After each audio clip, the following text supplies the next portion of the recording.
A grande questão é se as preocupações de segurança dos Estados Unidos da América sobre a Groenlândia são legítimas. O presidente dos Estados Unidos da América, Donald Trump, insiste que a Casa Branca deve controlar a ilha, senão Rússia e China o farão. Os Estados Unidos da América deveriam se preocupar tanto? Vamos debater isso com um painel de convidados, incluindo Anne-Sophie Aller. Ela é uma analista da Dinamarca, junto com a estrategista geopolítica Velina Shakarova, e, finalmente, o presidente dos republicanos no exterior, Israel, Mark Zell. Mas antes de tudo isso, vamos nos aprofundar nessa história. A Groenlândia, de repente, se tornou um ponto de tensão entre os Estados Unidos e a Europa, depois que Donald Trump reviveu a ideia de que os Estados Unidos da América deveriam assumir o controle desse enorme território ártico. Por que Washington deseja a Groenlândia? Para os Estados Unidos da América é uma questão de geografia e poder. A Groenlândia ocupa posição estratégica entre América do Norte, Europa e Ártico, em rotas essenciais para a detecção de mísseis, vigilância militar e navegação no Ártico. Essas rotas estão se tornando mais importantes à medida que o gelo derrete. Também há uma questão de recursos envolvidos. A Groenlândia possui grandes depósitos de minerais de terras raras, urânio e outros materiais essenciais para as indústrias dos Estados Unidos. Com os Estados Unidos da América tentando diminuir a dependência da China por minerais críticos, os recursos inexplorados da Groenlândia ganham destaque. A apresentação desse movimento gerou forte reação negativa na Europa. A Dinamarca, que tem soberania sobre a Groenlândia, rejeitou categoricamente qualquer sugestão de que o território esteja à venda. Líderes da Groenlândia reforçaram a autodeterminação, afirmando que seu futuro será decidido pelos groenlandeses, não por Washington. Líderes europeus apoiaram a Dinamarca, classificando a pressão dos Estados Unidos da América como inadequada e alertando que ameaças, como tarifas, podem prejudicar as relações transatlânticas. Governos da União Europeia destacaram que a Groenlândia já integra a segurança da OTAN, afirmando não haver vácuo que justifique controle dos Estados Unidos da América. Então agora as perguntas estão ficando mais intensas. Será que a tentativa de Trump de assumir o controle do território ártico é realista? Como líderes europeus reagem à pressão dos Estados Unidos da América? A Groenlândia é realmente importante para a segurança americana?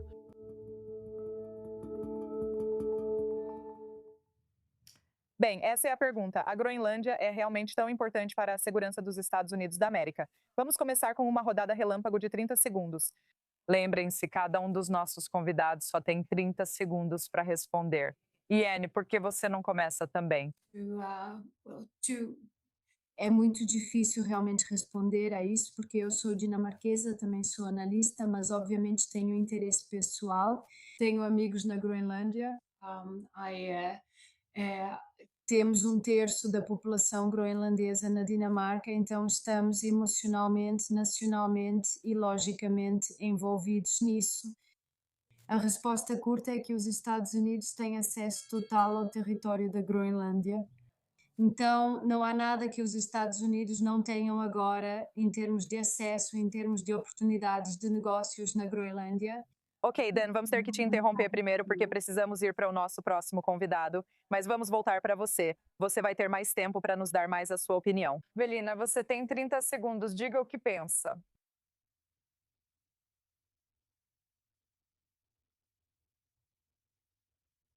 Velina, você está nos ouvindo? Vamos passar para o Mark. Desculpe. Minha pergunta não é muito boa. Velina, o que acha? A Groenlândia é crucial para a segurança dos Estados Unidos da América. Você tem 30 segundos.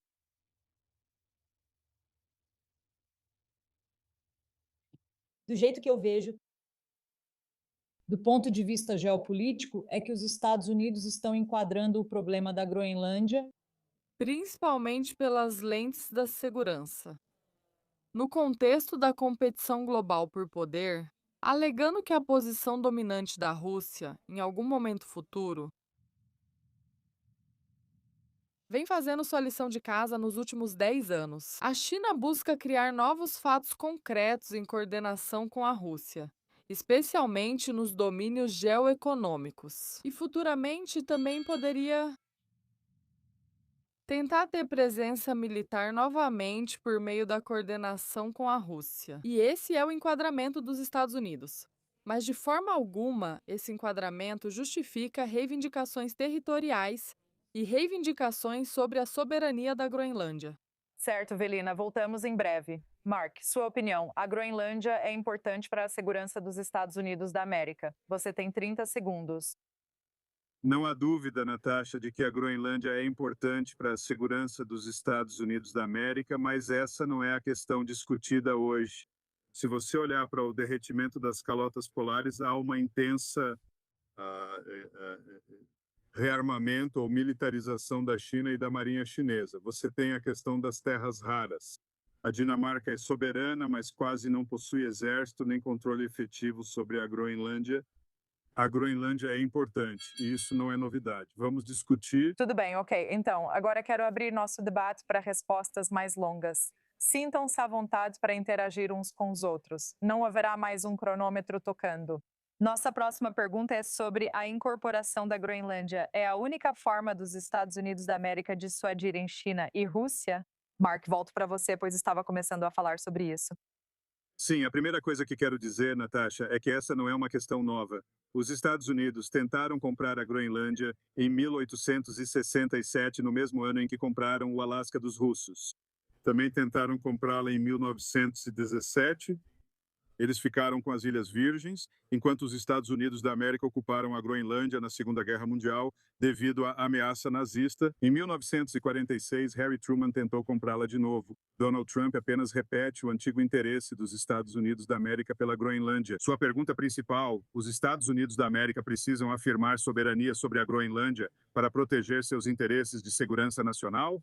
Acho que o Tratado de 1951 entre os Estados Unidos e a Dinamarca dá aos Estados Unidos amplos poderes militares. Ele foi alterado em 2004 para conceder poderes mais amplos. Isso é importante, mas insuficiente. E também acho importante ouvir os desejos dos groenlandeses que estão sugerindo que não querem ficar sob a soberania dos Estados Unidos.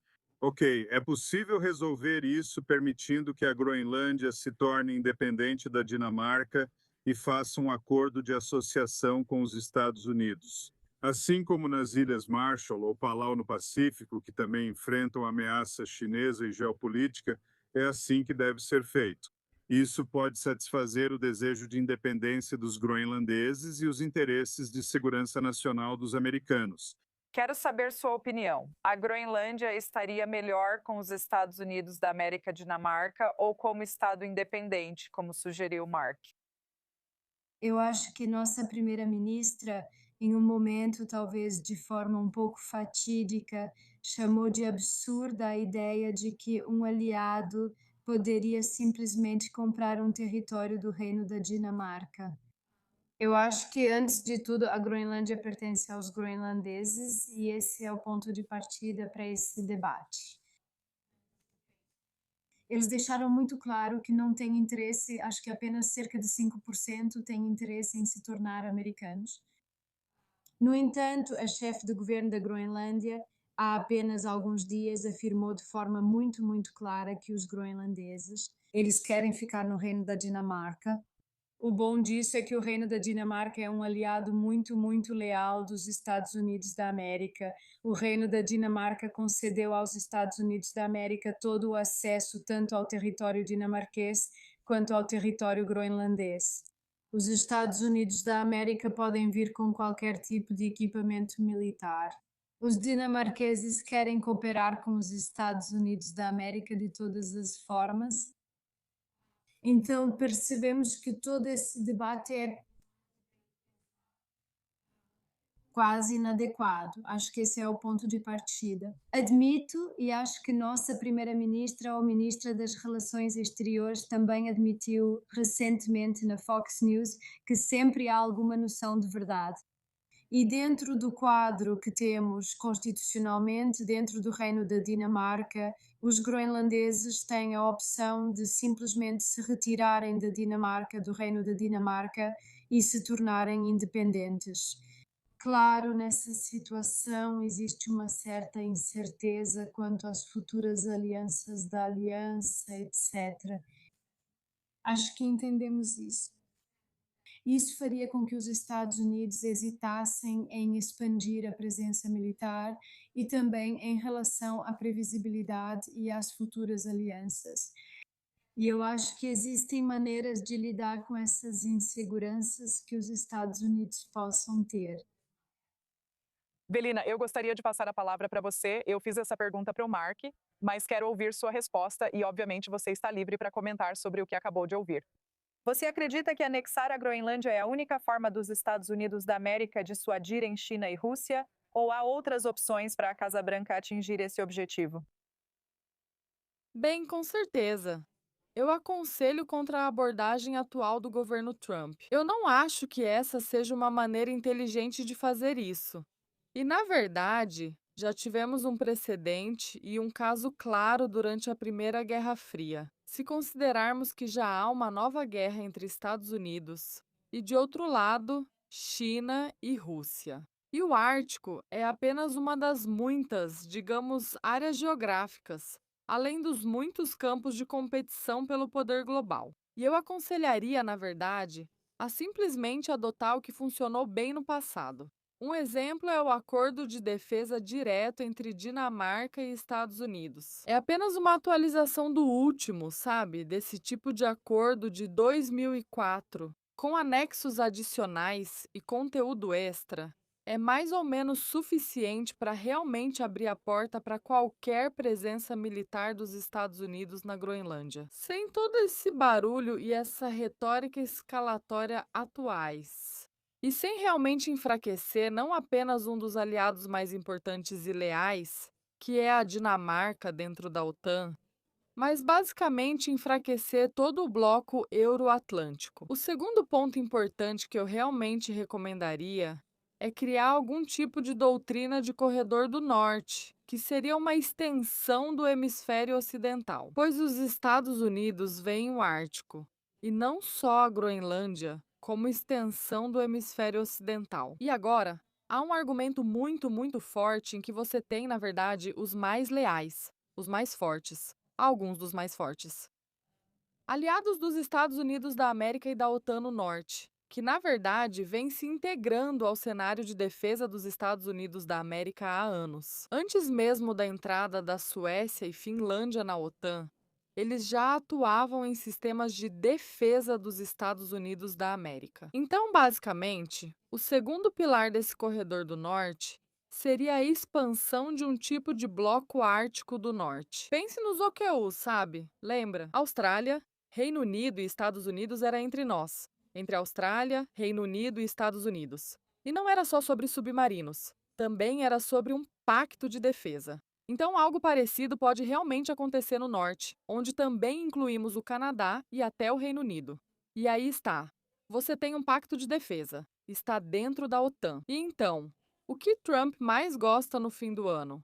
Argumento isso como último ponto. Basta criar um consórcio geoeconômico do norte para minerar terras raras. Porque terras raras e matérias-primas não estão só na Groenlândia, mas em toda a região norte, podendo ser mineradas e processadas em conjunto. Mark, passo para você para comentários finais antes do intervalo. Isso é só sobre recursos? Na sua opinião, Mark, a Groenlândia justifica conflito entre aliados por sua importância estratégica? Ouvimos de nossos outros convidados sobre a forte relação entre Estados Unidos e Dinamarca. Essa disputa vale mesmo a pena? Não vejo necessidade de disputa, mas sim de analisar as realidades geopolíticas do norte. Você tem uma situação em que o primeiro-ministro canadense foi até a China e basicamente vendeu o candidato para os chineses. E o que o presidente Trump está tentando fazer ao ressuscitar essa velha questão sobre a quem a Groenlândia deveria pertencer é levantar esse assunto e deixar isso claro. Essa área, a maior ilha do planeta no hemisfério ocidental, de todos os lugares, está sob a suzerania dinamarquesa. Por poucos séculos, quase por acaso, não foram os dinamarqueses que a descobriram, mas sim os noruegueses. O presidente dos Estados Unidos, como já fez em muitos outros contextos, levantou uma questão na qual ninguém tinha prestado atenção, mas agora, por causa da atenção dele a esse assunto, isso se tornou um ponto focal para a discussão internacional. E isso significa que, se os Estados Unidos estiverem no controle da Groenlândia, certo, seja lá por quais mecanismos a gente possa criar, Não estou falando em comprar dos dinamarqueses agora. Isso não é. Eu acho que isso, primeiro de tudo, os groenlandeses precisam decidir se vão ser independentes e, se decidirem ser independentes, entrar em uma associação com os Estados Unidos para que os Estados Unidos possam impedir a China de fazer o que está fazendo. Em todos os continentes, exceto na Antártida e talvez em breve lá também, entrar, gastar enormes quantias de dólares ou yuans e comprar o acesso aos recursos naturais do planeta. De jeito nenhum. Tudo bem. Mark. Bem, precisamos fazer um rápido intervalo comercial, mas fique com a gente e vamos continuar com esse debate quando voltarmos do intervalo. Este é o Global. Eu sou Natasha Kerchak. Isto era o que ela tinha para comer hoje. Ela tem uma panela com água e trigo. Meu pai foi morto pelos nazistas e eu fiquei órfã. Eu não sabia, ó Deus, mas agora, na noite fria e faminta, eu rezo por comida para o Deus que nunca conheci. Há pessoas boas que te amam. Você vê as lágrimas para salvar vidas.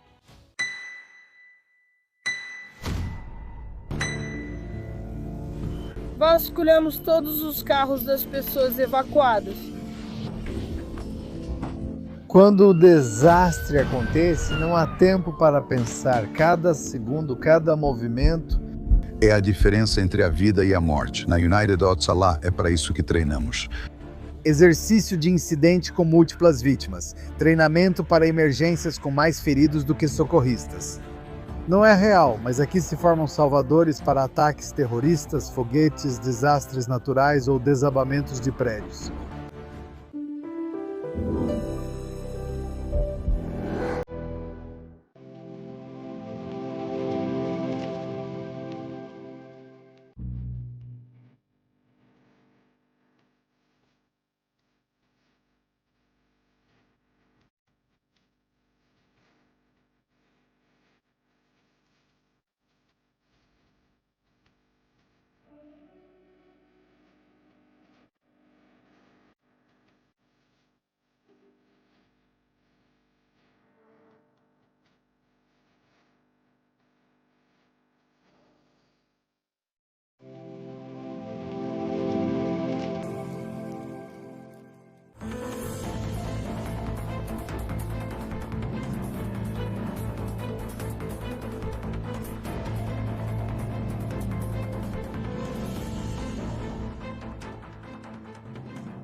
Voltamos ao Global, sou Natasha Kerchak e agradeço por continuarem. Vamos seguir com o debate. Os agentes de segurança dos Estados Unidos da América têm legitimidade na Groenlândia?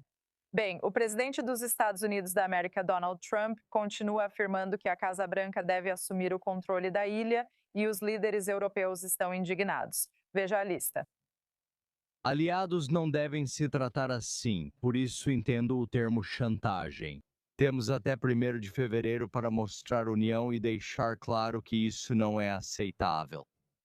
Reafirmamos que, para nós, a integridade territorial e a autodeterminação da Groenlândia e Dinamarca não estão em debate. Mas também acreditamos que o uso de tarifas comerciais dessa forma é inadequado e, além disso, desnecessário. Então essa será a nossa mensagem. Participa do nosso painel Anne-Sophie Aller, analista da Dinamarca. Também temos a estrategista geopolítica Velina Shakarova conosco e, por fim, o presidente dos republicanos no exterior em Israel, Mark Zell. Vamos começar a rodada relâmpago. Lembro aos painelistas, vocês têm 30 segundos para responder à primeira pergunta, depois terão mais tempo para as demais. Vamos à primeira pergunta. A Europa está certa. As tarifas do Trump são contraproducentes. Mark, pode começar? Trump é um gênio. Usou tarifas para mudar a economia mundial e impulsionar o crescimento dos Estados Unidos da América. Usar tarifas para negociar com europeus e obter controle da Groenlândia também é uma ideia brilhante. Eu acho que é uma ideia fantástica, é uma negociação, e isso é justo na diplomacia internacional. Tarifas fazem parte das ferramentas. Agora é a sua vez. O que acha dessa pergunta? A Europa está certa, as tarifas de Trump são contraproducentes? Eu acho que os americanos precisam se perguntar que tipo de relacionamento eles querem com a Europa. A Europa fez parte da aliança mais poderosa, a aliança de defesa mais forte da história, com a OTAN. E esse tipo de aliança é construída com base na confiança, e essa confiança precisa ser cultivada e esse simplesmente não é o jeito de fazer isso. Acho certo os Estados europeus pedirem desculpas aos Estados Unidos da América. Tudo bem, Belina, o que acha dessa pergunta? As tarifas do Trump sobre a Europa, nesse caso específico, são contraproducentes. Podem causar uma guerra comercial entre dois aliados estratégicos, Estados Unidos e Europa. Elas podem enfraquecer não só os laços euroatlânticos, mas também um dos aliados estratégicos mais importantes. Se dissermos que os Estados Unidos estão se preparando e vão enfrentar o dragão urso, a coordenação entre China e Rússia no cenário global é exatamente assim que não deve ser feito. Eles também podem ser anulados pela Suprema Corte dos Estados Unidos da América. Por isso, não é estratégico atacar um aliado. Agora abriremos para um debate mais longo entre os painelistas. Para cada pergunta, peço que respondam sem se alongar muito para ouvirmos todos. Obviamente, houve algumas divisões claras nas respostas que acabamos de receber dos nossos painelistas, sabe? A disputa interna na OTAN e entre Estados Unidos da América e União Europeia pode incentivar rivais dos Estados Unidos da América como China e Rússia, o que obviamente preocupa o Trump em primeiro lugar. Mark, qual é a sua opinião? Bem, veja, esse é um debate construtivo entre aliados dentro do contexto da OTAN. Uma das ações de Donald Trump, tanto no primeiro quanto no segundo mandato, foi focar a atenção mundial e americana na utilidade e força da OTAN e da Aliança Europeia. Os Estados Unidos têm arcado com os custos da OTAN desde o fim da Segunda Guerra Mundial e tem dado proteção aos europeus de forma consistente para sua defesa contra agressões, especialmente da antiga União Soviética, da Rússia e da China. Hoje, essa é a realidade do relacionamento. É uma relação unilateral, assimétrica, onde os Estados Unidos estão pagando as contas e os europeus estão aproveitando todos os benefícios agora.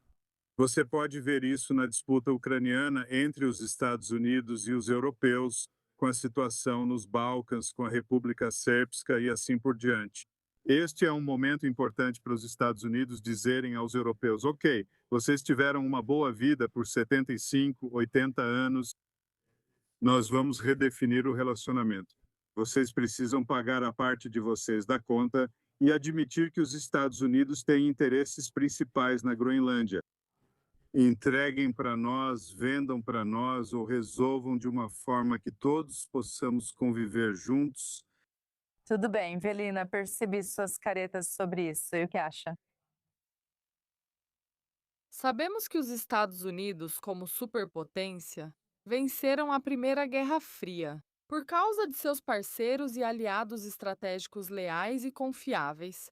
E, claro, por causa da OTAN e do bloco euroatlântico. Isso ocorrerá também na Segunda Guerra Fria. Os Estados Unidos não podem projetar poder militar sozinhos.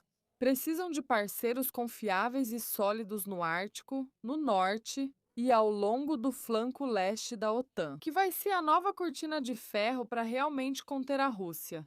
E também vai precisar de parceiros assim no Indo-Pacífico. Então imagine o caso em que os Estados Unidos dependem da anexação territorial, assim como o que Putin está fazendo com a Ucrânia, e de forma semelhante ao que Xi Jinping quer fazer com Taiwan. Esse não será o melhor exemplo, não só para os aliados, mas para o mundo todo. No sentido de convencer, na verdade, que os Estados Unidos são uma superpotência diferente em comparação com o dragão urso. Afirmo que, novamente, os Estados Unidos precisam de seus parceiros europeus. Precisa deles no Ártico, precisa deles no Mar Negro, precisa deles no Indo-Pacífico.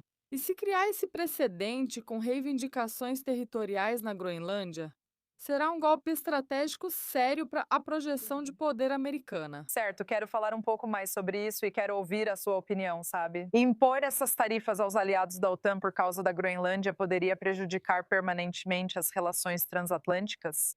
Em outras palavras, isso vai levar ao fim da OTAN como conhecemos hoje. A questão das tarifas, eu acho, é separada. Claro, isso é destrutivo para a confiança. Firmamos um acordo tarifário com os Estados Unidos da América, que os Estados Unidos da América agora impõem novas tarifas. Além disso, claro, não é benéfico.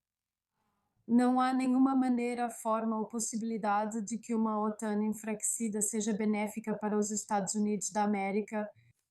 Também não é benéfico para a forma ocidental de ver o mundo que o hemisfério ocidental esteja brigando por território dentro da aliança. Claro, isso não vai fortalecer os Estados Unidos da América.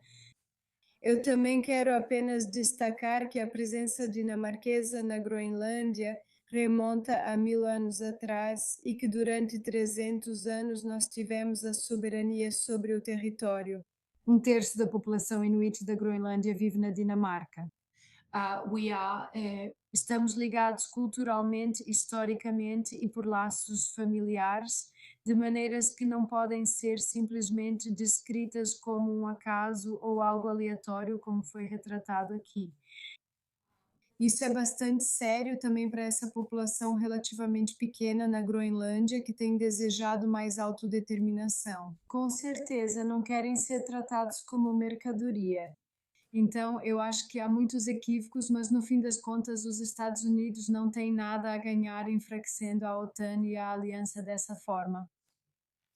Certo, bom, eu gostaria de agradecer muito a todos os nossos painelistas por estarem conosco. Infelizmente, nosso tempo para o debate acabou. Foram ótimas perspectivas. Vai ser interessante ver a opinião dos espectadores. Comentem quando virem trechos da entrevista nas redes sociais.